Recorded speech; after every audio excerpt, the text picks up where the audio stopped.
Assalamualaikum. Memang Siti Mitwar Baba Alam. Hamd.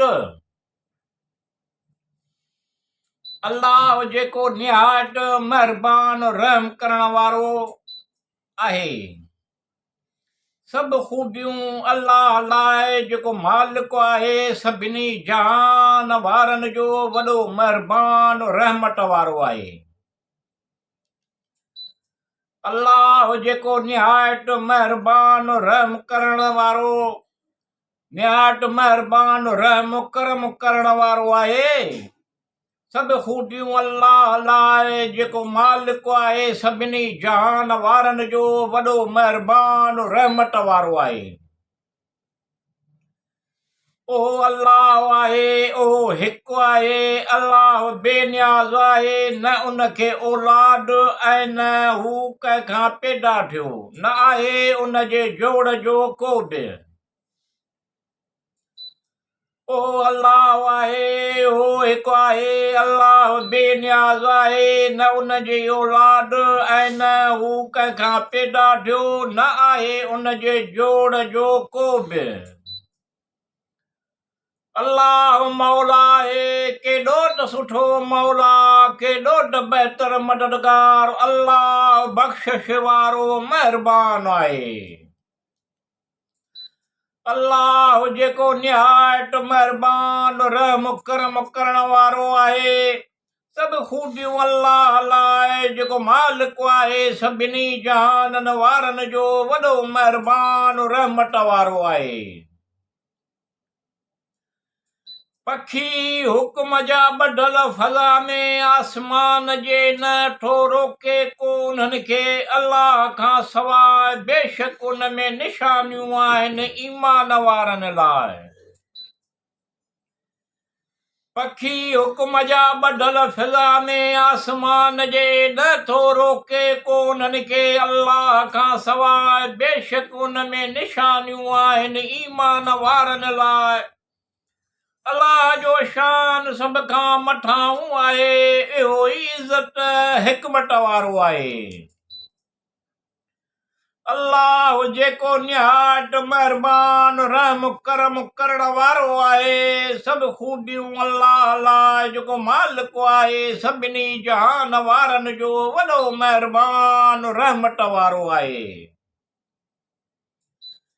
दबादाद जमादाद हैवानात पैदा कयाई, बेशक ठाहियो इंसान खे सुहिणी सूरत में।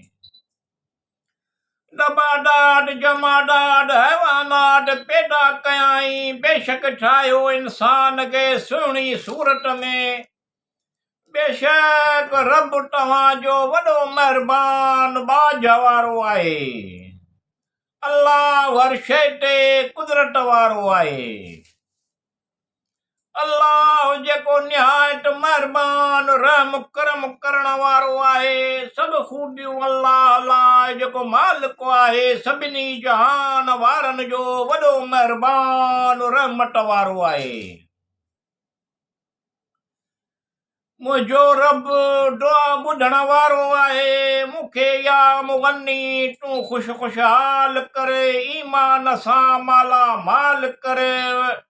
मुंहिंजी या वहाब तौब क़बूल करे, आई तूं ई महबूद सारी ख़लक़ जो।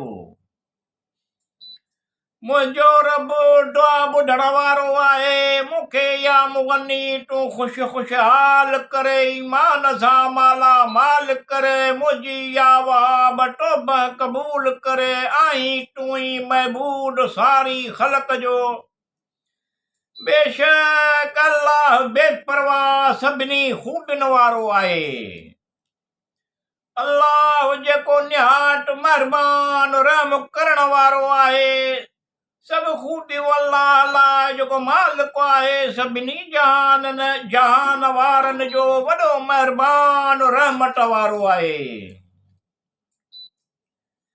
या अल्लाह रब्बिल आलमीन सेहत तंदुरुस्ती नेमत हज़ार अता कर, माल दौलत खैरो बरकत सां सालियो नेक औलाद अता कर, खुशहाली अता कर, गैर जो न थिए मिठू ते एहसान कॾहिं। या अल्लाह रब्बुल आलमीन सेहत तंदुरुस्ती नेमत हजार अता करे, माल दौलत खैरो बरकत सा सालियो नेक औलाद अता करे, खुशहाल खुशहाली अता करे, गैर जो नठे मिठू ते एहसान करे। अल्लाह अव्वल आखिर ज़ाहिर बातिन रऊफ वल रहमान वल रहीम आहे, करीम फज़ल कंदड़ रोज़ी ॾींदड़ रहम कंदड़ आहे।